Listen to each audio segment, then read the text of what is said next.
অসমীয়াৰ পদূলিত হেঁপাহৰ ভোগালী।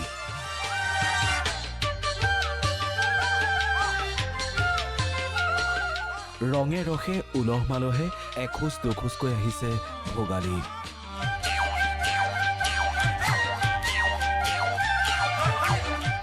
ভোগৰ উৎসৱলৈ মাজত মাত্ৰ 5টা দিন।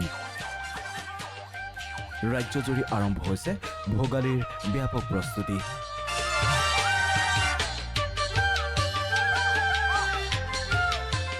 ব্যতিক্ৰম নহয় কংক্ৰিটৰ মহানগৰী।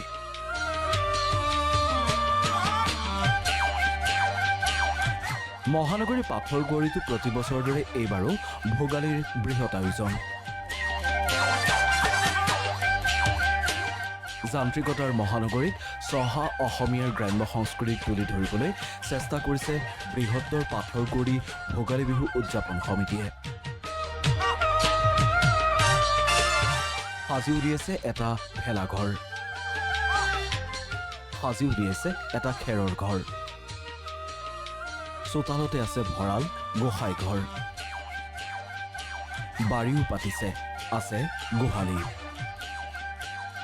বাঁহ আৰু নৰাৰে নিৰ্মাণ কৰিছে মেজি। প্ৰস্তুতি মোটামুটি 15 দিনমানৰ পৰা আমি প্ৰস্তুতি চলাই আছোঁ। আৰু এই বস্তুটো তাৰমানে আমি এতিয়া যিখিনি নৱপ্ৰজন্মখিনিৰ কাৰণে আমি এই আৰ্হিটো আনিছোঁ।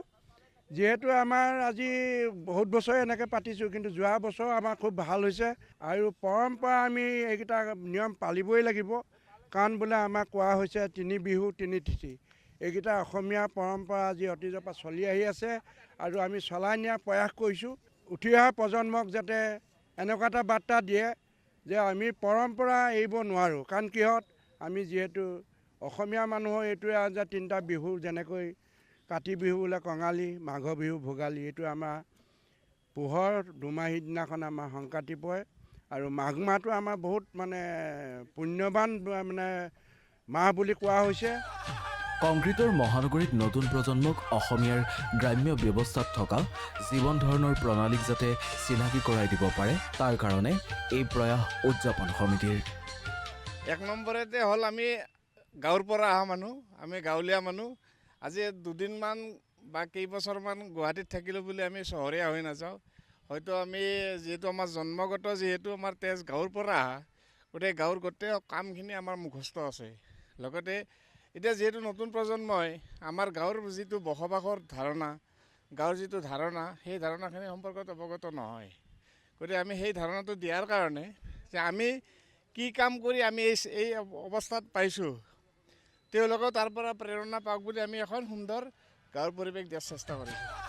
ভোগালী বিহু উদযাপনৰ লগতে শিক্ষাৰ্থীৰ শাৰীৰিক, বৌদ্ধিক আৰু সাংস্কৃতিকভাৱে আগুৱাই নিবলৈ ভোগালী বিহু উদযাপন সমিতিয়ে অনুষ্ঠিত কৰিছে বিভিন্ন খেল ধেমালি প্ৰতিযোগিতাৰ লগতে সাংস্কৃতিক প্ৰতিযোগিতাও। ভোগালী বিহু বুলি ক'লে আমাৰ মানুহবিলাকে সকলোবিলাকে গাঁৱলৈ ঢাপলি মেলে। আমি ভাবিছোঁ এতিয়া যিহেতু কংক্ৰিটৰ মহানগৰী, আমি ভাবিছোঁ যে আমিও ইয়াতে আমিনো কিয় যিখিনি সকলো মানুহতো গাঁৱত নাযায়, কাৰোবাৰ ধৰি লওক গাঁও নাই, সেনেকুৱা মানুহ ঠিক তেনেকুৱা কাৰণে আমি ভাবিলোঁ যে এইবাৰ আমি এটা গাঁৱৰ চহা পৰিৱেশ, অসমীয়া গাঁৱৰ চহা পৰিৱেশ এটা আমি কৰোঁ। গোহালি ঘৰ বা ভঁৰাল ঘৰ বা পুখুৰী কি এইবিলাকৰ বিষয়ে একো নাজানে। এইটো বস্তু আমি সেই গাঁৱৰ পৰিৱেশ এটা দিয়াৰ কাৰণে আমি এইটো হেৰি কৰিছোঁ। আমাৰ কাৰ্যসূচী এইবাৰ হ'ল ষষ্ঠ বাৰ্ষিক। আজিৰ পৰাই আমাৰ আৰম্ভ হ'ব আৰু 12 তাৰিখলৈ হ'ব কমনে। আৰু ইয়াৰ লগতে গধূলি সাংস্কৃতিক কাৰ্যসূচীও থাকিব। মহানগৰী যান্ত্ৰিকতাৰ মাজত যাতে জাতিটোৰ ভঁৰাল চহকী কৰা আপোন ভোগালীৰ মাদকতা মহানগৰীকে পাহৰি নাযায়, তাৰ কাৰণেই এই পদক্ষেপ পাথৰ কুঁৱৰীবাসীৰ। পুহ মাঘৰ সংক্ৰান্তিৰ দিনা পুৱা ৰাজ্যৰ বিভিন্ন প্ৰান্তৰ লগতে মহানগৰীকেও উলহ মালহেৰে মেজি ঘৰত জুই দি অগ্নি দেৱতাক সেৱা জনাই উদযাপন কৰিব হেঁপাহৰ ভোগালী। ভিডিঅ' জাৰ্নেলিষ্ট বিতুৰ সহযোগত গুৱাহাটীৰ পৰা জয়ন্ত শৰ্মাৰ প্ৰতিবেদন, প্ৰথম খবৰ।